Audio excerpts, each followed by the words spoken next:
Bonjour, je suis le dodo. Vous me connaissez pas? Oh, je le crois pas. Je suis l'oiseau dodo, votre nouveau petit héros. Zoro des écolos, je suis presque le plus beau. Chantez en nettoyant,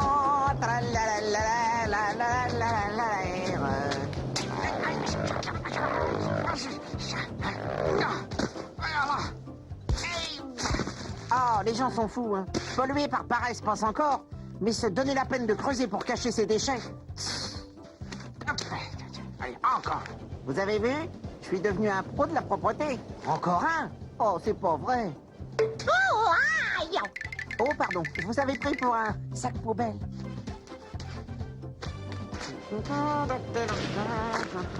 Des fusées maintenant? Oh, on trouve vraiment de tout, hein. Oh, hé, Kesako. Feu d'artifice.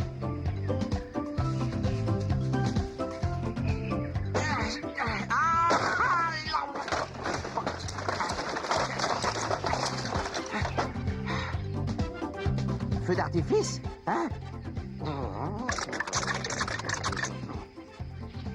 Ah, je vais faire une belle surprise à mes copines les fourmis. Attention, pour un effet maximum, attendez que la nuit soit tombée. Oh là là là là, qu'est-ce que je suis impatient. Dépêche-toi de te coucher, toi.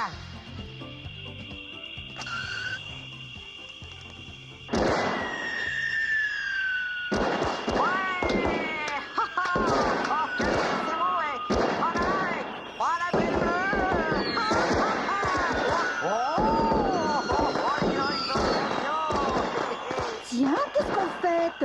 C'est pas le 14 juillet. Aïe, aïe, aïe, passe! Enfin!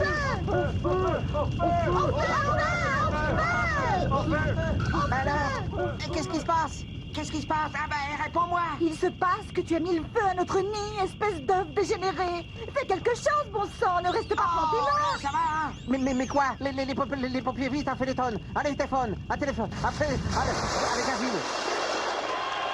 Heureusement que j'ai vu le halo et que je surveillais le ballot. Je voulais faire une surprise aux fourmis. Ah, bravo, c'est réussi. On ne t'a jamais dit que le feu, c'est très dangereux? Non. Il faut tout lui apprendre. Je m'en occupe. Le feu était là bien avant l'homme. Dans la foudre du ciel, dans le magma des volcans. Mais n'oublie pas que ce phénomène, combustion de gaz produisant chaleur et lumière, est l'un des éléments clés de la création de l'univers. Sans matière en fusion, pas de dégagement d'oxygène.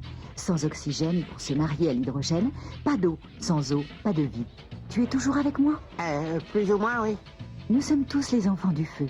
Mais c'est en l'apprivoisant que l'homme a pu survivre dans un monde où tout lui était hostile. Sans lui, il était aveugle la nuit, transi dans le froid, incapable de cuire ses aliments, de fumer sa viande pour la conserver, de fondre le fer pour fabriquer des armes et des outils. Des archéologues ont découvert récemment en Afrique du Sud les restes fossiles de feux de camp qui tentent à prouver que l'Homo erectus savait déjà se chauffer, s'éclairer et mitonner sa soupe il y a 1,5 million d'années. Sa soupe? T'es sûr? Je veux dire que sans le feu, il n'y aurait ni civilisation, ni ville, ni industrie. Pas d'énergie, aucun moyen de se déplacer vite et loin. Bien sûr, comme toutes les forces naturelles que l'homme a asservies à son profit, le feu peut redevenir au moindre instant d'inattention une bête d'apocalypse. Une allumette mal éteinte, un mégot malencontreux, et ce sont des milliers d'hectares de forêt qui s'en vont en fumée. Des villes entières ont disparu dans la fureur des incendies. Et comme il aimait jouer avec le feu, l'homme animal paradoxal, capable du pire comme du meilleur, l'a enrôlé dans ses guerres. Ce qui lui a permis de s'autodétruire de plus en plus efficacement au fil des siècles, pour finir par stocker dans ses silos nucléaires assez de chaleur et de lumière pour effacer à tout jamais, si la folie l'en prend, sa propre terre de l'univers.